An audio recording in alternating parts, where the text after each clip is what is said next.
అన్నమయ్య జిల్లా రాష్ట్రీయ స్వయం సేవక్ సంఘ్ స్థాపించి 100 సంవత్సరాలు పూర్తి చేసుకున్న సందర్భంగా రైల్వే కోడూరు పట్టణంలో హిందూ సమ్మేళనం కార్యక్రమాన్ని అత్యంత వైభవంగా నిర్వహించారు.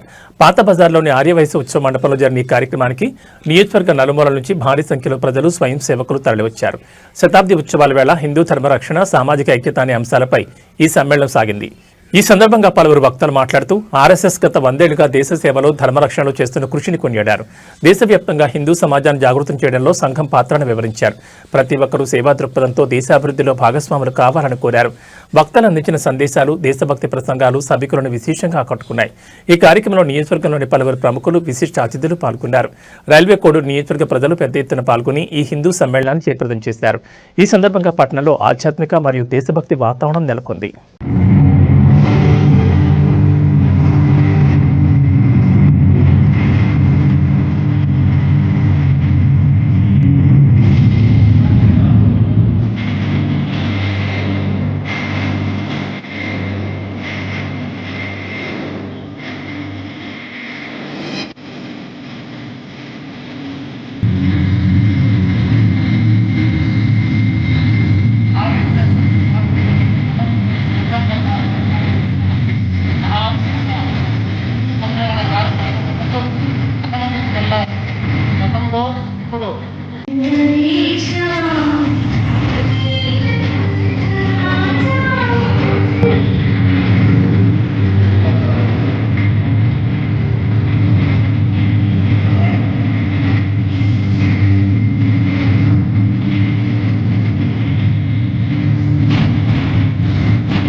వీళ్ళు మా కులము అనుకుంటూ, లేదా వీళ్ళు మా ఊరు, చాలా ఊర్లు వచ్చారు కదా, వీళ్ళు మా ఊరు అనే కూర్చున్నారా? మీ పక్కన ఇటు అటు కానీ కొత్త వాళ్ళు ఉన్నారా లేదా? ఒక్కసారి చేతులేదండి. ఎవరికైనా అట్లా కొత్త వాళ్ళు ఉన్నారా? పక్కన నాకు తెలియని వాళ్ళే ఉన్నారు. Very good. ఇప్పుడు చేతులెత్తి ఎందుకు మోస్తారంటే, మనము ఈ హిందువులు అయినందువల్ల, ముఖ్యంగా మన దేవతలు అందరూ గౌరవించే వాళ్ళే ఉన్నారు కాబట్టి మన ప్రపంచవ్యాప్తంగా చూస్తే మన దేశం ఒక గౌరవమైన దేవుని లాంటిది, అంటే దేవుని గది లాంటిది. ఇల్లంతా ఒక ఎత్తు, దేవుని గది ఒక ఎత్తు. దేవుని గదిలోకి ఎవరు వెళ్తారో శుభ్రంగా ఉండేవాళ్ళు, బాగా మంచి మనసుతో వెళ్ళేవాళ్ళు. అక్కడిపై మనం కరెక్ట్గా చేసుకుంటాము అనేది దీంతో మనం మారాలి అని, మనం పూజ చేసి మన భగవంతుడు కరుణిస్తారని దీంతో వెళ్తాం కదా. అట్లా మన దేశాన్ని ప్రపంచ దేశంలో అన్నింటిలోనే చూస్తే మన దేశం మాత్రం దేవుని గదిగానే చూస్తారు, దేవుని రూల్గానే చూస్తారు. కాబట్టి మన కట్టుబాట్లు, మన ఇవన్నీ కూడా వాళ్ళందరూ గౌరవిస్తారు. మన దేశంలో కంటే విదేశంలో గీతా పారాయణ చాలా బాగా జరుగుతున్నారు. పిల్లలు కూడా అంతే, ప్రతిరోజు వాళ్ళు గీతా పారాయణ చేస్తారు, శ్లోకాలు చేస్తారు. అసలు నెట్లో చూస్తే ఎన్ని వస్తున్నాయో. మన దేశంలోనే దురదృష్టాలు. ఎక్కడికి వెళ్ళినా సరే మనం ఆ విధంగా కలవాలి.